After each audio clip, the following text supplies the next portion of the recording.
Tell me, Kevin, you appoint a lot of sub-custodians around the world for State Street. I've heard in this conference many people say what a good sub-custodian service is. In your mind, what are the 2 or 3 big issues that you look for of your sub-custodians? In the sub-custodian selection process that we do, we have very strict mandates for technology builds, commitment to the service, and the idea of technology for the cost analysis savings, process savings, straight-through processing.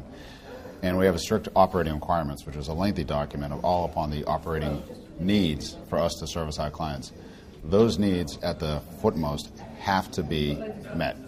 And we work with those sub-custodian providers to accommodate whatever we need and define that. Now, it's very different for an emerging market versus a developed market.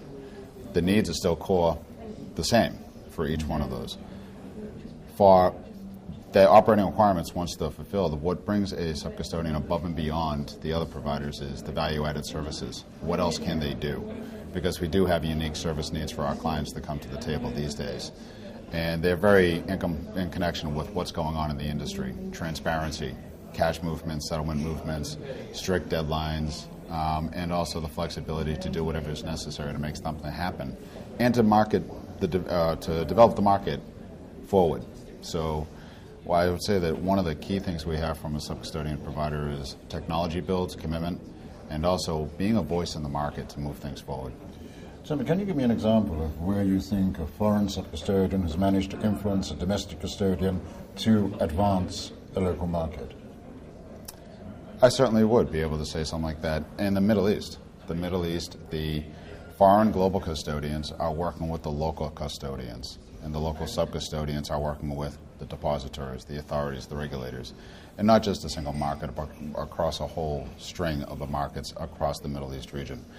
For that, we've been able to work with these banks and get in touch with the authorities in the marketplace to really raise to attention what our clients' needs are and what their risks and concerns are.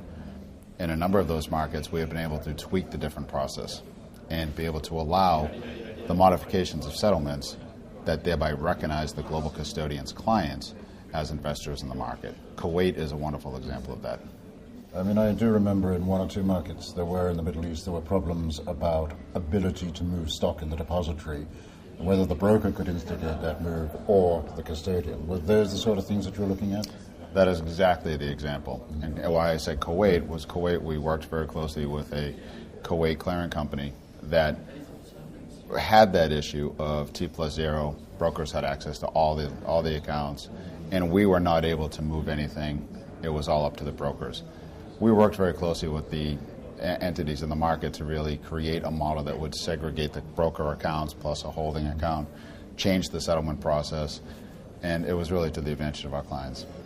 Do you use, I know that State Street is part of the AGC, the Association of Global Custodians. Does the AGC get involved in issues such as that as well? I'm not directly involved in the AGC myself, but I do work with my colleagues who are.